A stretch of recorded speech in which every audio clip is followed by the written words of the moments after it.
प्यारे बच्चों, आप सभी लोगों का हमारे आरबी जायसवाल यूट्यूब चैनल में हार्दिक स्वागत है।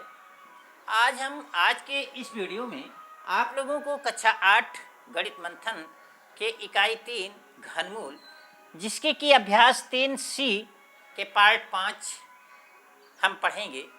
इस पार्ट में हम आपको अभ्यास 3C के सवाल नंबर 3 के आगे हल करेंगे।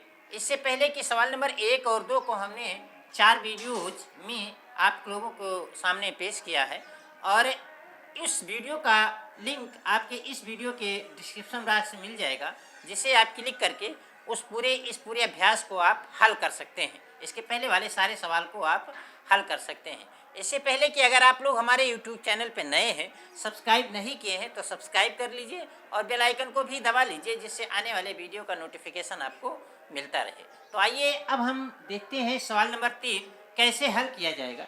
देखिए, बिल्कुल उसी तरीके से है। ये देखिए, सवाल नंबर 3 से लेके 5 तक है। एक इंस्ट्रक्शन दिया गया है कि प्रश्न नंबर 3 से लेकर प्रश्न 5 तक उत्तरों के सही विकल्प अपनी उत्तर पुस्तिका में लिखिए। मतलब सवाल नंबर 3, 4, 5 ये बहुविकल्पीय टाइप के हैं, और इसका उत्तर आपको क्या नाम से अपनी अभ्यास पुस्तिका पे लिखिए। तो देखिए, सवाल नंबर 3 क्या कहते हैं। सवाल नंबर 3 कहते हैं 27/64 का घनमूल है। 27/64 का घनमूल है। ये देखिए, 4 पार्ट दिया गया है, 1, 2, 3, 4। पहला दिया गया है 2/3, दूसरा दिया गया है 3/4, और तीसरा दिया गया है 3/8, और चौथा दिया गया है 9/16। तो आपको इनका देखना है कि घनमूल क्या है। तो अगर हमने आपको बताया था कि अगर आपको 1 से लेकर 10 तक पूर्ण घन संख्या मालूम है, तो आप तुरंत इसको बता देंगे कि 27 का घनमूल 3 होगा और 64 का घनमूल 4 होगा। इसका उत्तर 3/4 होगा। लेकिन नहीं याद है तब तो ये गुणनखंड करके निकालना ही पड़ेगा। वैसे आप लोगों के सुविधा के लिए हम बता दें कि कम से कम 1 से लेकर 10 तक घन संख्याएं पूर्ण घन तो याद होना ही चाहिए। और इतना याद होने पर आप समझ लीजिए कि इसके 50% सवालों को 50% समस्या आपकी सीधे सीधे हल होगी, और नहीं तो फिर वो तरीका है आप गुणनखंड करके निकालेंगे। तो देखिए, 27/4 का घनमूल हो जाएगा, घनमूल का निशान बटे 27/64, और 27/64 जो कि ये परिमेय संख्या है, तो ये अलग अलग अंश का घनमूल बटे हर का घनमूल। तो अंश 27 है, 27 का घनमूल हमने यहाँ देखिए निकाला 3 आया, और हर 64 है तो 64 का घनमूल हमने यहाँ निकाला, देख लीजिए ये 4 आया। तो इस प्रकार से 3/4 इसका उत्तर हो गया। अब 3/4 आप देख रहे हैं कि किस विकल्प में है। विकल्प नंबर 2 में 3/4 है, तो 3/4 विकल्प नंबर 2 है। इसका मतलब कि विकल्प नंबर 2 सही है। देखिए, ये सवाल नंबर 4 कहते हैं, सवाल नंबर 4 कहते हैं कि 3 सही 3/8 का घनमूल है। ये 4 विकल्प दिए गए हैं। पहला विकल्प 3 दिया गया है, दूसरा दिया गया है 3/8, तीसरा 1 सही 1/2, और चौथा 3/4। तो आइए इसे हल करते हैं। तो सबसे पहले ये देखिए, संयुक्त भिन्न है, तो इस संयुक्त भिन्न को हम सरल भिन्न में बदलेंगे। तो ये देखिए क्या होगा, 3 सही 3/8 का घनमूल बराबर, ये घनमूल का निशान लग गया, और 3 सही 3/8। हम इस संयुक्त भिन्न को सरल भिन्न में बदलें, तो इसे क्या करें, हर से इसमें सही में गुणा करके और इसको जोड़ देते हैं, इस पूर्णांक में गुणा करके अंश को जोड़ देते हैं। तो ये क्या हो जाएगा, 8 × 3 धन 3/8। नीचे 8 है तो 8 रहेगा। अब देखिए, 8 में अगर 3 से गुणा करेंगे तो 24 हो जाएगा, 24 धन 3 हो जाएगा, और 24 में 3 जोड़ेंगे तो 27। कुल मिला के ये आपका बदल गया, 27/8 में बदल गया। ये आपका 3 सही 3/8 27/8 में बदल गया। और अब परिमेय संख्याओं में जानते हैं कि परिमेय संख्याओं का जो घनमूल होता है, अंश का घनमूल बटे हर का घनमूल। तो हम कर लिए 27 का घनमूल बटे 8 का घनमूल, और 27 का घनमूल आप 3 जानते हैं, 8 का घनमूल आप 2 कई बार आप निकाल चुके हैं। तो 27 का घनमूल 3 हो गया, 8 का घनमूल 2 हो गया, तो 3/2 इसका उत्तर हो गया। चूंकि ये एक विषम भिन्न है और विषम भिन्न है, मतलब तो इसको सरल भिन्न बदलने के लिए, सम भिन्न बदलने के लिए क्या करेंगे, देखिए हर को हमेशा बड़ा होना चाहिए, तो हर से अंश में भाग कर देंगे। तो 2 सही 2 में 2 से 3 में भाग करेंगे तो 2 एकम 2, और ये घट जाएगा तो 1 बच जाएगा। तो कुल मिला के ये 1 सही 1/2 इसका उत्तर हो जाएगा। और 1 सही 1/2 आप देख रहे हैं कि तीसरे विकल्प में उत्तर है, तो इसका मतलब कि विकल्प 3 सही है। ये देखिए, सवाल नंबर 5 दिया गया है। ये दिया गया है 0.0000008 का घनमूल है। यहाँ देखिए 4 विकल्प दिए गए हैं, 0.2, 0.02 और 0.002 और 0.004, इसी में से कोई एक है, इसे आपको सही का निशान लगाना है। तो आइए इसे हल करते हैं। देखिए, दशमलव संख्याओं का घनमूल निकालने के लिए हमने आपको बताया था कि सबसे पहले इसे परिमेय संख्या के रूप में लिख लीजिए। तो परिमेय संख्या के रूप में हम कैसे लिखते हैं? देखिए, 0.0000 यानी 5 जीरो के बाद एक है, नहीं 6 अंक है, दशमलव के बाद 6 अंक है। तो ये हो जाएगा। अब 8/1 के बाद ये 6 जीरो लगा दीजिए, इतना आपका ये हो जाएगा, ये परिमेय संख्या के रूप में हो जाएगा। यानी ये हो जाएगा इकाई, दहाई, सैकड़ा, हजार, 10,000, लाख, 10 लाख, 10 लाख। यानी ये 10 लाखवां, 8 का 1 का 10, 8 का 10 लाखवां भाग है। 8 का कितना है? 10 लाखवां भाग। हम अब देखिए ये परिमेय संख्या के रूप में बदल गई। तो परिमेय संख्या के रूप में जब ये बदल गई तो इसे हम क्या कहते हैं? परिमेय संख्या का घनमूल निकाल लेते हैं। तो इतने का घनमूल बराबर हो जाएगा 8/10 लाख। और जब इसका अलग अलग घनमूल करेंगे तो अंश का घनमूल बटे हर का घनमूल, तो 8 का घनमूल बटे 10 लाख का घनमूल, और 8 का घनमूल आपका 2 हो जाएगा और 10 लाख का घनमूल आपका 100 हो जाएगा। क्योंकि इसमें देखिए 3 के 3 जोड़े बन जाएंगे, 2 जोड़े बन जाएंगे। इसका मतलब चूंकि 3 शून्य का घनमूल 1 शून्य और वर्गमूल 2 शून्य का 1 शून्य होता है। तो ये घनमूल निकालना है तो 3 शून्य का 1 हो जाए। तो ये देखिए 1 के बाद कितना हो जाए? 1 का घनमूल 1 और 3 शून्य का घन, इस 3 शून्य का 1 शून्य और 3 शून्य का 1 शून्य, तो 2/100 इसका घनमूल हो जाएगा। फिर जब इसे दशमलव में बदलेंगे तो ये देखिए 100 से अगर 2 में भागेंगे तो 0.02 इसका उत्तर हो जाएगा। और आप देख रहे हैं कि 0.02 इसके दूसरे विकल्प में है, इसका मतलब दूसरा विकल्प इसका सही है। देखिए ये सवाल नंबर 6 कहते हैं कि एक घनाकार कंपोस्ट खाद के गड्ढे का आयतन 13.824 घन मीटर है। गड्ढे की गहराई ज्ञात कीजिए।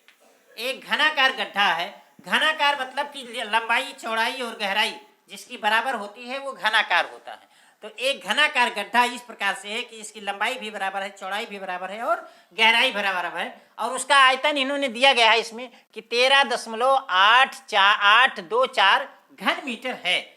अब आपको क्या करना है कि इस गड्ढे की गहराई ज्ञात करना है। लेकिन आप जानते हैं कि क्या नाम से गहराई, लंबाई, चौड़ाई इसमें सब बराबर होती है, सारी भुजाएं बराबर होती है। और आयतन बराबर क्या होता है? लंबाई गुणे चौड़ाई गुणे ऊंचाई या गहराई। तो इसका मतलब तीनों भुजाएं बराबर हैं तो आयतन बराबर, यानी घन का आयतन बराबर भुजा का 3 घात हो जाता है।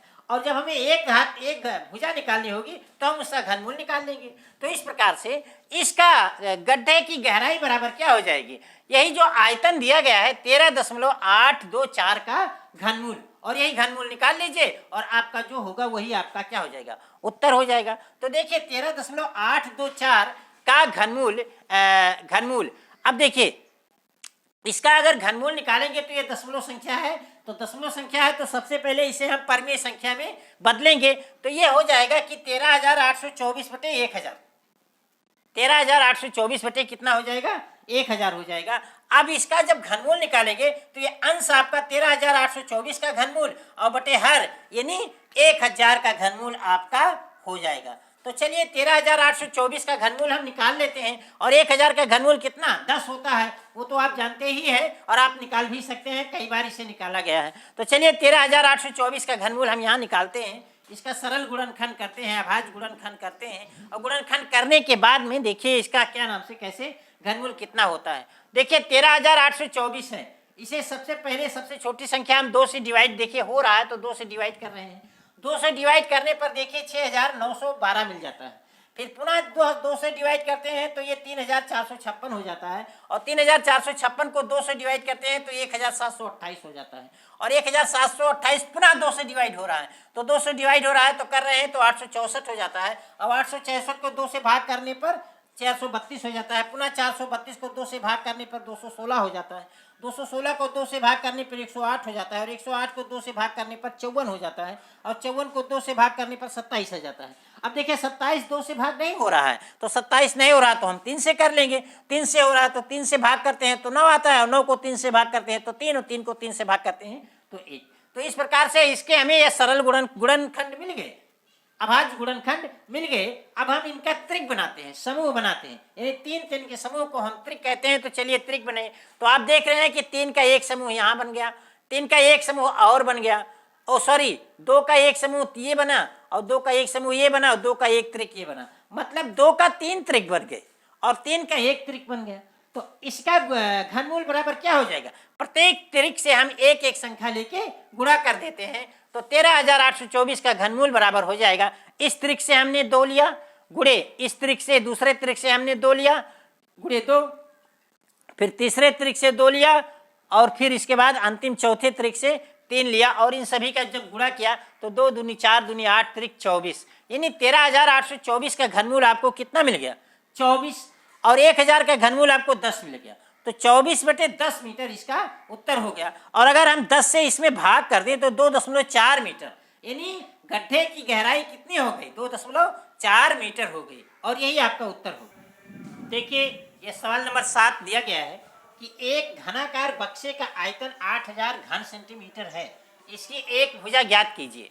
तो आप जानते हैं कि घनाकार कोई भी सामान होता है, घन का जो आयतन होता है वो भुजा के 3 घात के बराबर होता है, क्योंकि घन का आकार जो होता है उसमें लंबाई चौड़ाई ऊंचाई तीनों बराबर होते हैं, और आयतन में लंबाई गुणे चौड़ाई गुणे ऊंचाई होता है।